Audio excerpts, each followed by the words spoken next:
할렐루야. 네, 민족 최대 명절이라고 할 수 있는 추석입니다. 가족들과 함께 다양한 계획이 있으실 줄 아는데 여러분들의 모든 계획 속에 하나님의 풍성한 은혜가 가득하시기를 기도하겠습니다. 바라옵기는 혹시나 여러분들의 가정이 아직 예배 가운데 온전히 서 있지 못하거나 그리고 무너져 있다면 가장 먼저 이 가정의 예배를 회복하시는 그러한 하나님의 은혜를 누리시기를 기도하겠습니다. 우리는 오늘 사도행전 26장 말씀을 가지고 주님의 은혜를 나누고자 합니다. 우리가 참 많이 읽었던 말씀인데요. 이 말씀은 이 사도 바울이라는 인물의 인생에 가장 큰 변화를 가지고 온 인생의 가장 큰 극적인 장면을 묘사하고 있는 하나의 장면이라고 말할 수 있겠습니다. 우리는 이 말씀을 읽으면서 핵심적인 키워드를 생각해 봐야 되는데요.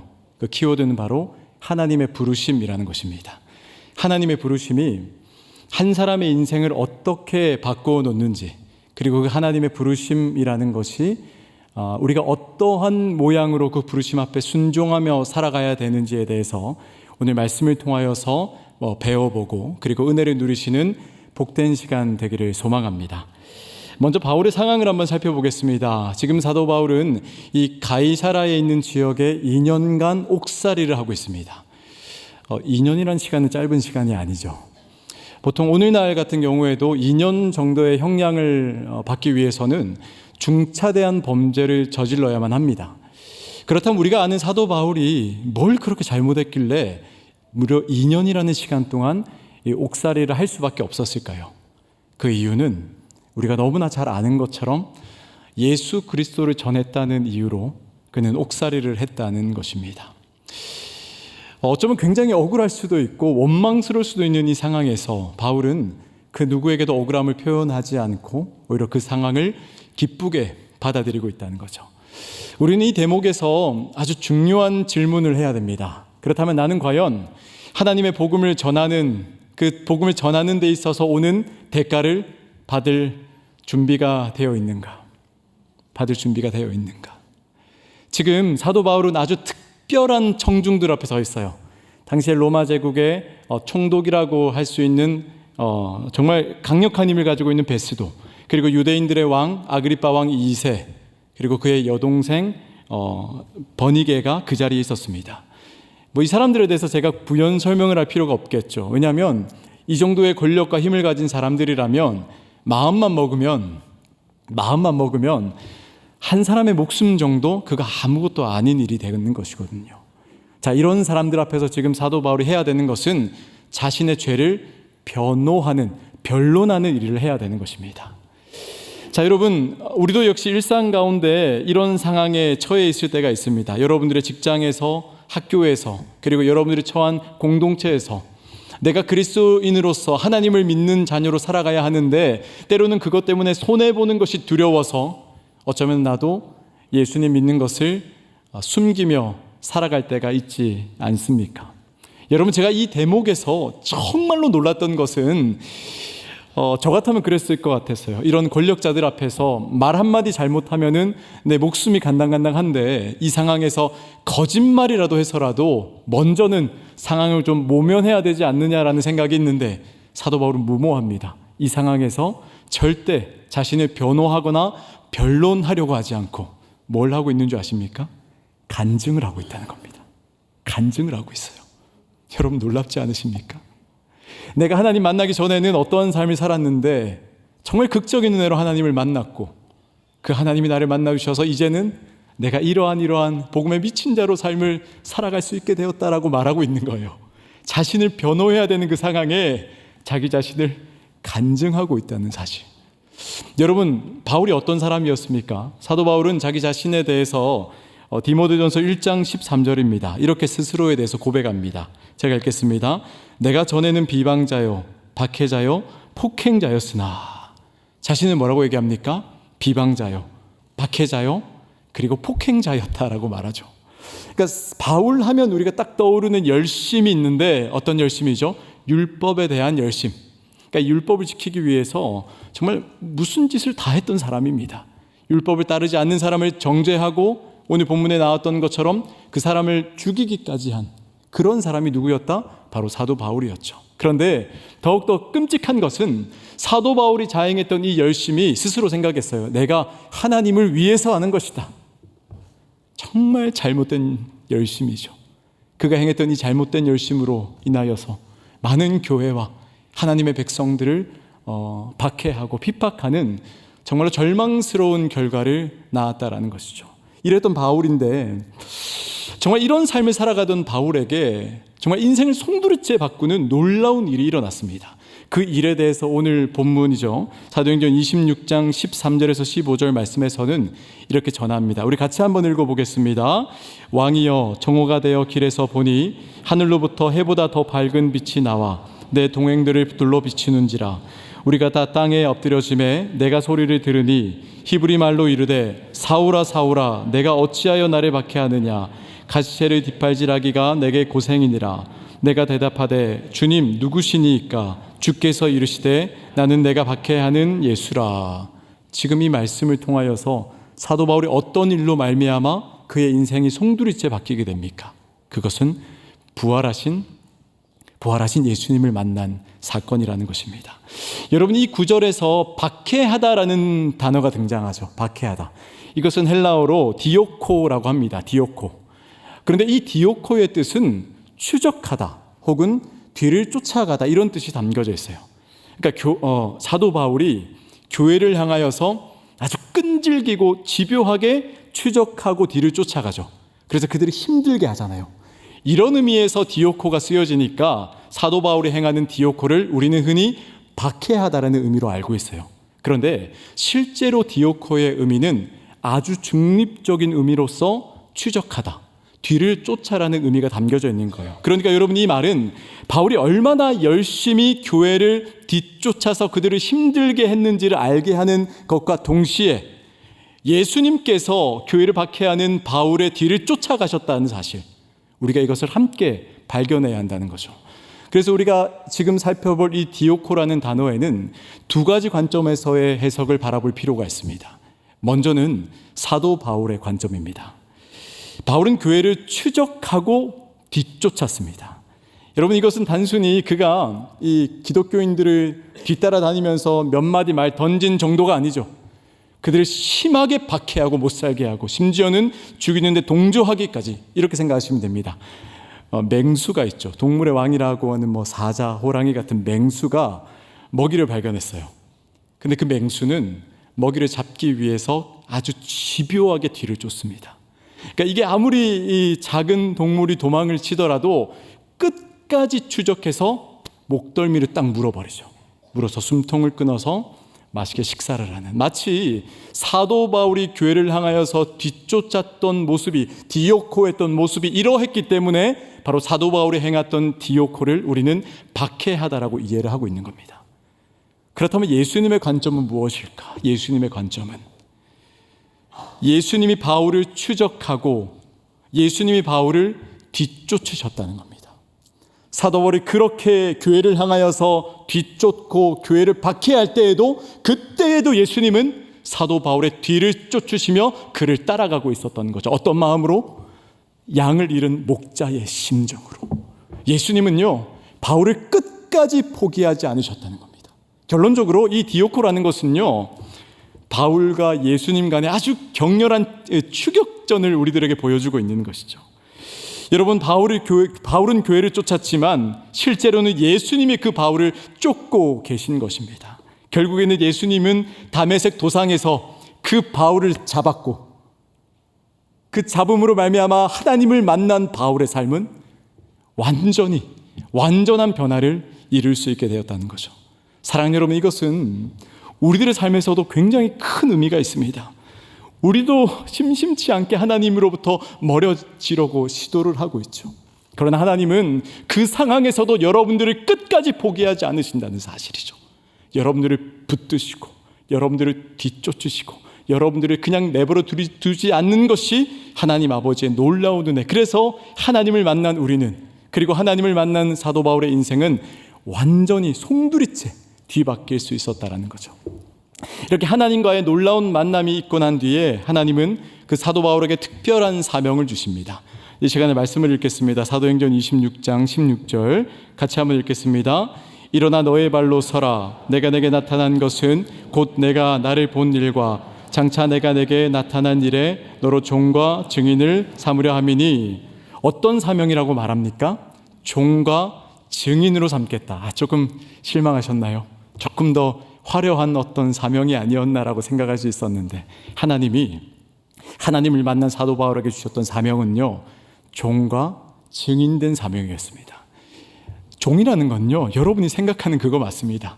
하인이죠. 그러니까 시키면 시키는 대로 다 할 수 있는 사람. 근데 사도 바울은 하나님의 말씀에 있어서는 무조건적인 아멘이었습니다.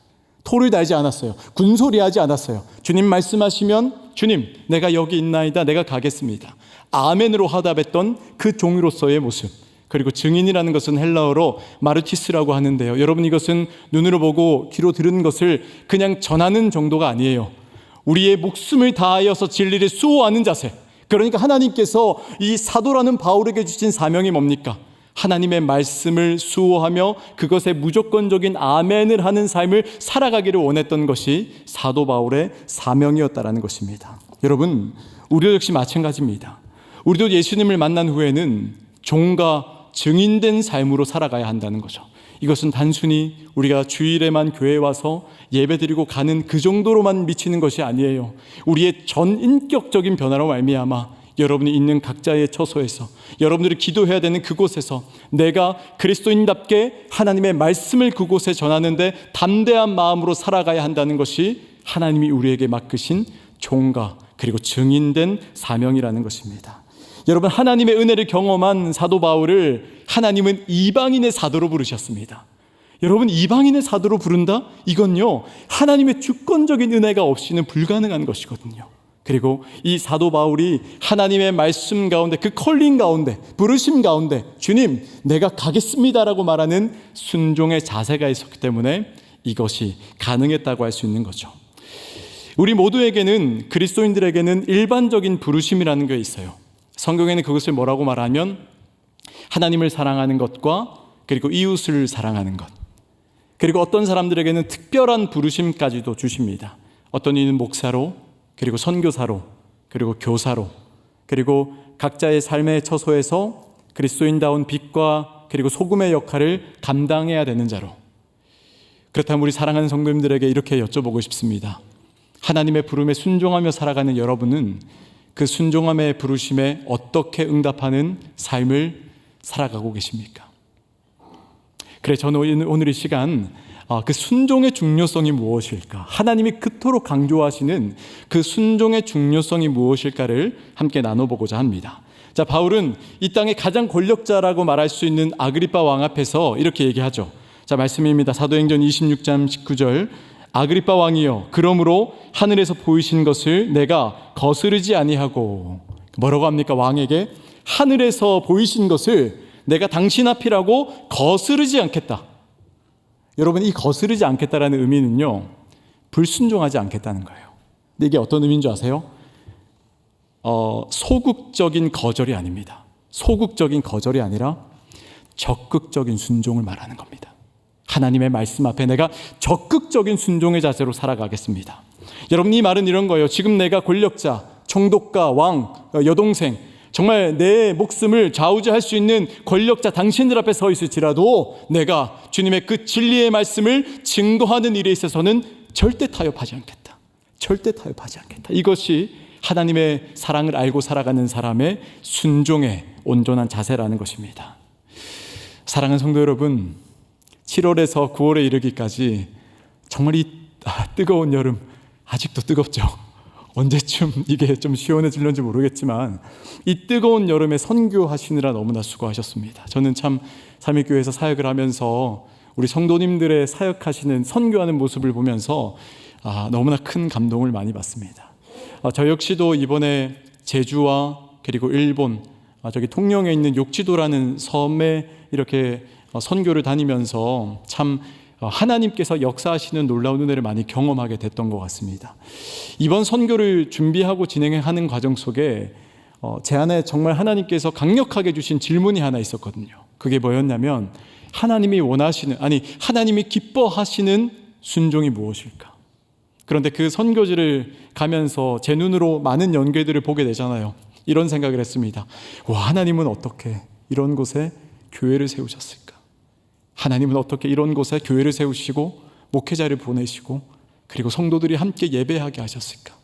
그런 생각을 하게 됐어요. 그러면서 이런 생각을 해봤어요. 만일에 하나님이 나에게 성호야, 정말 내가 생각지도 못한 곳에 이제 네가 저곳에 가서 사역해야 된다라고 말하시면 나는 그 말씀에 아멘이라고 대답할 수 있을까?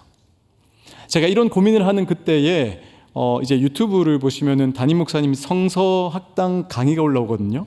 그 에스라 강의를 막 듣고 있었던 때였습니다. 그 에스라 2장을 넘어갔던 때였는데, 여러분 사실 에스라 2장의 내용은 그냥 성전에 그 일하는 일꾼들에 대한 소개와 몇 명이었다 이런 얘기가 거의 주로 이뤄요. 사실 우리가 이 말씀을 읽을 때는 그냥 읽고 넘기기 쉬운 말씀들이었어요. 그런데 그 말씀에 대해서 이 말씀에 들어있는 하나님의 부르심에 대한 순종에 대한 메시지를 던져주시는데 너무 큰 은혜가 되는 겁니다. 그래서 제가 이 에스라 2장 말씀을 붙잡고 열심히 연구하고 그리고 많은 목사님들의 이렇게 설교를 찾아 들으면서 받은 그 은혜를 오늘 여러분들에게 함께 나눠드리려고 합니다. 우리 시간에 말씀을 한 구절 읽겠습니다. 에스라 2장 58절인데요. 우리 같이 한번 읽도록 하겠습니다. 모든 느디님 사람들과 솔로몬의 신하의 자손이 392명이었더라. 여러분, 이 본문에서 느디님이라는 것이 등장하죠. 느디님. 이것의 헬라적인 의미는 받쳐진 자들, 그러니까 받쳐진 자들이라는 거예요. 그러니까 성전에서 레위인들을 도와서 레위인들의 모든 꾸준 일을 다 하는 사람들이 느디님입니다. 그러니까 이스라엘의 종교 체계에 있어서 느디님이라는 존재는 중간 이하가 아니라 저기 제일 아래에 있는 존재들이에요. 그게 느디님입니다. 그런데 이들이 직분은 낮고 굉장히 낮은 위치에 처해 있었지만은 성전 운영에 있어서는 아주 필수적인 존재였다는 거죠. 그래서 우리는 이 말씀을요, 세 번역으로 읽어봐야 됩니다. 자, 세 번역 준비했는데요. 우리 같이 한번 읽어볼까요? 같이 읽습니다. 성전 막일꾼과 솔로몬의 신하의 자손의 수는 모두 390. 자, 여러분 여기서 느디님, 아까는 느디님이라고 했잖아요. 지금 그게 세 번역에서는 뭐라고 얘기를 하죠? 성전 막일꾼. 막일꾼이 뭡니까? 막노동이라는 말 들어보셨죠? 저도 20대 때 막노동을 몇 번 했어요. 근데 그때에 아직도 기억나는 것이 이제 거기 가면은 이제 작업반장 같은 어르신이 계십니다. 네, 거기 오면은 막 이제 일을 좀 해본 사람들이 막 투덜투덜 불평 이렇게 하면 좀 더 효율적인데 이런 얘기를 하거든요. 그때마다 그 작업반장 어르신이 하루 종일 했던 얘기가 이렇습니다. 야, 군소리 하지 말고 시키는 대로 해. 이게 막노동이죠. 시키는 대로 하는 것. 여러분, 바로 그런 의미입니다. 여러분, 이 막일꾼이라는 것은요, 느디님이라는 것은 레위인들이 성전에서 일을 다 감당하기가 어려우니까 그들이 편하게 부릴 수 있는 사람을 막일꾼, 느디님이라고 얘기하는 거예요. 그게 바로 느디님이라는 거예요. 그리고 바로 이들의 존재에 대해서는 성경에서 분명하게 없어도 되거나 없을 뻔했거나 그런 존재로 설명하지 아니하고 분명하게 느디님, 막일꾼이라는 단어로 그들을 소개하고 있는 거죠. 이 말은요, 막 쓰기에 좋고 편하게 부리기에 좋은 사람이지만은 그러나 꼭 있어야 하는 존재라는 거예요. 하나님의 입장에서 우리에게 요구하시는 순종이 바로 이러한 막 순종이라는 겁니다. 순종할 만하니까 순종, 이제 내 환경이 주어지니까 순종이 아니라 하나님이 우리에게 원하시는 순종이 바로 이러한 막 순종이라는 것입니다. 하나님 우리 쓰실 때요, 여러분들의 직업, 학벌, 재산, 신앙의 연수, 직분, 여러분 하나님 이런 거 보시고 여러분들을 쓰시는 게 아니에요. 하나님이 우리를 쓰실 때 하나님 말씀하시면 그 말씀 앞에 아멘 이라고 말할 수 있는 사람을 하나님이 기다리신다는 것. 우리 찬양은 하잖아요. 주님 내가 여기 있사오니. 그 다음 가사 뭡니까? 나를 보내소서. 또 가사가 하나 더 있죠. 나를 써주소서. 찬양해요. 주님 내가 여기 있사오니. 아주 멋들어지게 찬양합니다. 내가 여기 있는 건 알아요. 근데 나를 보내소서 하고 걱정을 하는 겁니다. 혹시라도 내가 원하지 않는 곳에 보내면 어떡하지? 나를 써주소서 하고 또 걱정하는 겁니다. 혹시라도 내가 원하지 않는 곳에 나를 쓰시면 어떡하지? 왜요? 왜 그 이상이 안 되는 거예요? 나는 하나님이 막 쓰기에 너무 비싼 존재이기 때문이에요. 너무 까다로운 존재이기 때문이에요. 하나님, 제 상황이 좋아지면, 하나님, 제 여건이 마련되면 그때 순종할게요. 그러나 하나님은 우리에게 막 순종을 요구하고 계신다는 겁니다. 여러분이 막 순종이라는 것은요, 그냥 맹목적의 순종을 말하는 것이 아닙니다. 예수 그리스도 그분이 우리를 위해서 자신의 모든 것을 내어주셨죠. 이게 뭡니까? 십자가 사랑이죠. 이 십자가 사랑을 알고 살아가는 사람들은 하나님 앞에 막 순종하는 것은 우리가 하나님 앞에 들을 수 있는 그 사랑의 응답이라는 것입니다. 그리스도의 이 놀라운 십자가 사랑을 깨달을 때 우리의 순종은 단순한 의무가 아니라 사랑의 응답이 될 수 있다는 것입니다. 예수님이 우리를 위해서 모든 것을 내어주셨던 것처럼 내가 작고 연약한 존재일지라도 주님 위해서 내 모든 것을 내어드릴 수 있습니다라고 말하는 것, 그것이 주께서 찾으시는 막 순종이라는 것입니다. 바울의 삶을 보십시오. 예수님 믿기 전에는 이 율법의 열심인 자로 그리스도인들을 핍박하고 교회와 하나님의 백성들을 못 살게 굴었지만은, 그러나 하나님 만난 이유는 자기 자신을 다 버리고 자신을 부인하고 십자가 지고 살아갔던 이 바울의 막 순종의 모습을 우리 오늘 볼 수 있지 않습니까? 마찬가지입니다. 우리도 하나님의 사랑을 알고 그 십자가 사랑을 경험한 자들이라면은 우리의 순종의 모습은 더 이상 하나님 앞에 막 순종하는 것은 부담이 아니라 거룩한 십자가의 은혜로 우리에게 다가와야 한다는 거죠. 사랑하는 성도 여러분, 우리가 이러한 막 순종의 자세로 하나님의 은혜 가운데 순종하는 삶을 사시기를 소망합니다. 그래서 오늘 이 본문 마지막에서는요, 사도 바울이 자신의 사명에 대해서 이렇게 고백해요. 사도행전 26장 18절 말씀인데요, 같이 읽을 텐데 여러분 고백하실 때 이 말씀이 사도 바울만의 고백이 아니라 정말 여러분들의 하나님 앞에 막 순종하기로 결단하는 여러분들의 사명이라는 마음으로 같이 한번 읽어봤으면 좋겠습니다. 함께 읽습니다. 그 눈을 뜨게 하여 어둠에서 빛으로, 사탄의 권세에서 하나님께로 돌아오게 하고 죄사함과 나를 믿어 거룩하게 된 무리 가운데서 기업을 얻게 하리라 하더이다. 아멘. 여러분, 이 구절에서 돌아오게 하고라는 구절이 있죠. 이것이 길을 가는데 길을 잘못 들어서 그냥 방향을 이래저래 트는 정도를 의미하는 게 아닙니다. 돌아오게 한다는 것은 삶의 근본적인 변화를 말하는 회개를 의미하는 것입니다. 사랑하는 여러분, 우리가 나의 사명이라고 고백한 이 말씀은 하나님의 복음이 스며져 있는 것인데, 그 복음은 우리를 어떻게 변화시킵니까? 그 복음은 사람들의 영적인 눈을 뜨게 하고 어둠에서 빛으로 사람을 인도하며, 그리고 죽음에서 생명으로 사람을 인도하여서 결국에는 그 사람이 하나님의 백성이 되게 하는데 그 복음의 능력이 있다는 것입니다. 그래서 우리는 이 복음을 우리의 사명인 줄 알고 우리가 처해 있는 모든 곳에서 담대하게 전할 수 있는 그런 은혜가 우리 가운데 있어야 한다는 것이죠. 이제 말씀을 맺겠습니다. 사랑하는 3일의 성도 여러분, 우리는 영적인 무지에서 깨어나서 예수 그리스도를 만나 그리고 부르심에 순종하며 복음의 빛을 전하는 귀한 삶을 사시기를 소망합니다. 그리고 무엇보다 중요한 것은 하나님이 쓰시기에 편안한 사람 되기를 원합니다. 우리의 능력과 직업과 신앙의 연수가 중요한 것이 아니라 주님이 부르시면 막 순종, 주님 내가 막 일꾼이오니 내가 여기 있사오니 나를 보내소서라고 말할 수 있는 그러한 하나님이 필요로 하는 순종이 여러분 가운데 있기를 소망합니다. 그때 비로소 우리는 이 진정한 느디님이 될 수 있다는 것, 가장 낮은 자리겠지만은 그러나 하나님 나라에 정말 꼭 필요한 존재가 될 수 있다는 것, 하나님의 부르심에 합당한 느디님의 순종이 여러분 가운데 있으시기를 주님의 이름으로 축원드리겠습니다.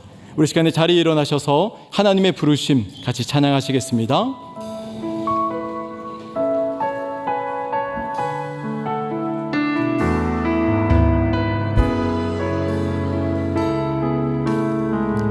같이 고백합니다. 하나님의 부르심에는 후회하심이 없네. 내가 이 자리에 선 것도 주의 부르심. 하나님의 부르심에는 결코 실수가 없네. 나를 부르신 하나님 하나님의 신실하심. 자, 우리 믿음으로 고백합니다. 날 부르신 뜻, 날 부르신 뜻, 내 생각보다 크고 날 향한 계획, 나의 지혜로 증량 못하나 가장 좋은 길로, 가장 완전한 길로 오늘도 날 이끄신. 우리 처음부터 다시 한 번 더 찬양합니다. 하나님의 부르심에는, 하나님의 부르심 후회하심이 없네. 내가 이 자리에 선 것도 주님의 부르심임을 고백합니다. 하나님의 부르심에는 결코 실수가 없네. 나를 부르신 하나님의 신실하신. 우리 2절 가사로 고백합니다. 작은 나를 부르신 뜻을, 작은 나를 부르신 뜻을 나는 알 수. 우리 믿음으로 고백합니다. 오직 감사와 순종으로, 순종으로 주의 길을 가리라. 때론 내가 연약해질지라도 그 하나님이 우리를 도우시며 나아갑니다. 주의 놀라운 그 계획을 나는 믿으며. 우리 손을 높이 들고 찬양합니다. 날 부르신 뜻, 내 생각보다 크고 날 향한 계획, 나의 지혜로 증량 못하나 가장 좋은 길로, 가장 완전한 길로 오늘도 날 이끄신 믿네. 날 부르신 뜻, 날 부르신 뜻, 내 생각보다 날 향한 계획, 나의 지혜로 증량 못한 가장 좋은 길로, 가장 완전한. 오늘도 나를 이끌어 가심을 믿습니다. 우리가 그 주님 앞에 다시 한 번 더 간절함을 담아 고백합니다. 날 부르신 뜻, 날 부르신 뜻, 내 생각보다 크고 날 향한 계획, 나의 지혜로 증량 못하나 가장 좋은 길로, 가장 완전한 길로 오늘도 날 이끄신. 우리 시간 기도하며 나아가실 때에 우리를 이곳 가운데 부르신 그 뜻을 알 수 없지만, 그러나 오직 감사와 순종으로 서 있기를 원합니다. 측량할 수 없는 하나님의 그 은혜로 나의 삶을 덮어주시고 나의 삶을 이끌어달라고 우리 시간에 주님 한번 찾고 같이 기도하며 나아가겠습니다. 주여, 하나님 아버지, 주님의 놀랍고도 걸어가신 인생 가운데 우리를 온전히 거하게 하시며 하나님의 은혜를 붙들고 나아가게 하심에 감사합니다. 하나님, 연약하고 연약한 우리 인생이지만 그럼에도 우리와 함께 하시는 하나님을 찬양합니다. 하나님의 은혜, 그 놀라운 사랑, 그 놀랍고도 놀라운 진리 위에 우리가 순종하며 하나님을 찾는 주님의 거룩한 자녀 되게 하여 주시옵소서. 하나님, 살아가는 우리 사면의 모든 성도들이 하나님의 사랑을 알고 그 은혜를 알고 살아가기를 원하니 그 사랑 가운데 하나님의 은혜를 발견하며 바라보게 하여 주옵소서. 우리 찬양합니다. 날 부르신 뜻, 내 생각보다 크고 날 향한 계획, 날 향한 계획, 나의 지혜로 증명 못하나 가장 좋은 길로, 가장 완전한 길로 오늘도 날 이끄신